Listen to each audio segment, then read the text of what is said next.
If you're a perfectionist, this video is for you. And I'm going to warn you, there's going to be a little bit of a trigger warning for you, but this is everything you need to hear because I know how dope and talented you are. And your 70% is better than 99% of people's 100%. Does that make sense? So whatever is 70% to you is 100% to everybody else in reality. And they have to get to 100% in order for you. Your 70%, you smoke them out of the water, right? And the saying for this that I really want to land in you, that was the hook that I just got you with, but it's this right here.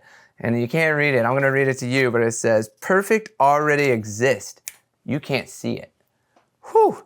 And I'm going to flush this out, but think about that for a second. Perfection already exists. You just can't see it. What that means is that there's an illusion between what you're seeing and what the actual reality or the actuality is of what you're creating.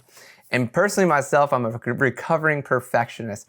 I have endless content for the next probably 3 years of stuff that I didn't release because I was like, oh, it wasn't perfect. It had to be perfect. And I kept myself from posting and sharing some really dope stuff of my past because it wasn't perfect. And then to find out like 3 or 6 months or a year later, I just scroll through my phone and be like, damn, these are dope. Why didn't I post these? And then I go back to that time and be like, oh man, I was worried about this one thing in the video that probably didn't matter, right? Or the photo, I was like, oh, this photo would be perfect if this wasn't here. And then I'll share with you too where this is all coming from is from a sitting with chonga. And this is multiple sittings with chonga, which is a smokable form of ayahuasca. It lasts for about 15 minutes. And it was insane because I just got a new camera, okay? And my camera was previously stolen. I've switched from a Sony a7 III to a Canon R5. And I had to go film a retreat that I knew would be in hard light in Temecula, California with a brand new camera. And I'm like, shit. So I went out and I filmed in Kansas City, Missouri at the Nelson Atkins Museum in hard light playing with my new camera. And I came back to edit it and I was just ripping it apart. I was like, oh, this sucks. That sucks. Like, oh my gosh, this is going to be so hard. This video, I thought these shots were cool, but they turned out like shit. Chonga called me and was like, watch this video on Chonga. And I was like, this sounds like a bad lesson. No. And it kept calling me, which is just like in my head, it's like ping, smoke me and watch this, ping, smoke me and watch this, ping, smoke me and watch this. And I was finally like, fine, I'll do this. I smoked Chonga and I watched the video that I was editing. And when I watched it, it was perfect. Everything was perfect. The light was perfect. There wasn't shadow, the highlights. And I mean, it's literally like I'm watching this and I'm like, why was I tearing apart this video? This is incredible. And then as I came out of Chonga, the wind kind of like Pocahontas. This is so like the reality I live in, but it was like, whew, the leaves rustled a little bit. And then the thought that hit me was so clear. It's like, are you going to hold yourself back over little details that nobody else sees? Or are you going to view it as already perfect and exemplify or magnify what's already perfect? And I was like, oh my God. And even in having that lesson and integrating it and embodying it, it still took a while. And I would say, give yourself time on this, but it's already like, you know, what I would encourage you to do is like, look at projects that are incomplete to you and ask yourself if that one little thing really matters. Because I've done stuff with a video. I always created a My Year video following Sam Calder's model because it was so much fun to take all that footage from the year and just tell the story, right? And then Sam Calder did this cool thing one day and he put codes in his video for Calder Creative. And I was so broke at the time and I was like, I want to find these codes. I couldn't find them. And then I was like, wait, how much? And then I tested it myself and I was like, I want to put codes in the video and give out free, content to people who find it. One person found it and she watched it 1,000 times to find it, right? Well, what I learned from that is by putting text in the video, center framed, people couldn't spot it. They're watching the entire video.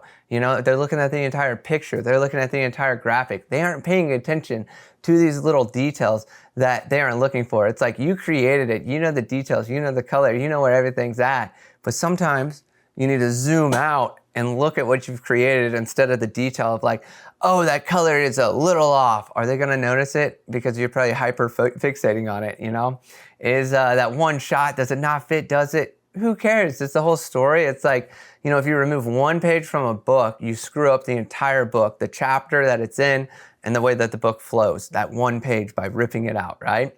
But it's perfect there. Even if it doesn't make sense or it opens up the reader to a different aspect, that's fine because it has its place. And if it's here, it's meant to be. You know, there is refinement and that is a process. I'm somebody who reiterates and reiterates and reiterates, but when it says it's done, whether my ego's like, it's not done, I'm like, it's done, let's post it.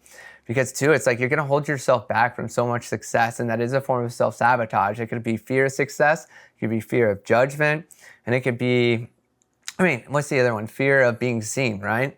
Those are the three biggest fears. But at the end of the day, it's like subconsciously backdooring you, and it's like, oh, this isn't perfect. You gotta fix that. And then you fix it, and then another thing pops up, and then another thing, and then another thing, and another thing. Or, you know, with a client I worked with, we built a dope landing page, like dope photo, dope video, dope everything, like super custom and sick. And then I was like, oh, no, we need to change this. And I was like, okay, we can change it once. And then it became the pattern of continually changing it to the degree that, oh, every week we were changing the YouTube profile. Then every week we were updating just 1 or 2 words on the lander. And I was like, have you shared this with anybody yet? No? Okay, we're done. We are done reiterating it until you share it and we get actual feedback from people who are looking at it. We can check it out. And that's like the extreme of it, right? And it's like, it's hard to be in that energy in your own body, but it's also hard to work with somebody in that energy. So it's like, allow yourself to simply understand that perfect already exists. And if you can't see it, you need to dissolve your ego a little bit more. You need to understand your worth, your value, and your creations. And even if they're ahead of its time and all the other stuff, it's like, everybody is so talented at the stuff that they're passionate with. It's whether they can see it or not. And this is really just learning to, and what I'd actually encourage you to do is post your work earlier than when it's done. Because I bet you're holding yourself back from growing yourself so fast by simply posting what is boring or not perfect to you is perfect to somebody else, because it's already perfect at the core of it. There's just an illusion between you and what you're creating that you can't see past of how dope it already is. So I encourage you to post stuff prematurely, sample it, test it out, get on a wave of just posting stuff. You know, one of my favorite artists, Mike Stud is what he previously used to be. Like on his group, what's it called? Only Steve's. He endlessly posts unfinished music and allows his community to listen to it and give their input back to it. And then he'll drop multiple versions when he releases it, which is super dope. And it's like, why hold back what's already perfect when you can drop multiple? You can share it with your communities. You can share it with your followings. You can get feedback. By posting it, you're going to learn more. And this leads me to one more study. I got this from the book Range by David Epstein, I believe. And it's like, this is totally creative focus too, is, what was it? An art class, they divided it in half. And is a photography class. Half the class had to take one photo and edit it for the year. And then the other half the class, to get a C, they had to get 70 photos and edits, 80, 90, 100 for, you know, the grading scale. And what they found out is the people who continually reiterated and shot over 100 photos had the most epic photos of the entire class.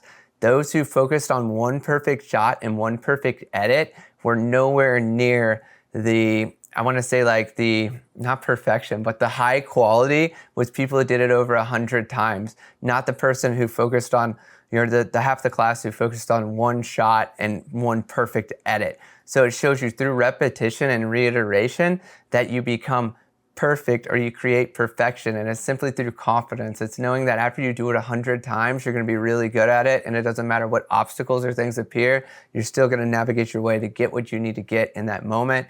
And then, you know, share it pretty quickly. So guys, thank you so much for watching this video today. Hopefully it helped you. Hopefully we didn't trigger you, but hopefully I opened you up to how perfect your work already is and the inability to see it for the perfection that it is. And maybe by knowing that, you can start to dissolve some of those egoic illusions that are holding you back from your greatest success of being seen and having the utmost success with what you love to do. Peace out, y'all. Have a good day.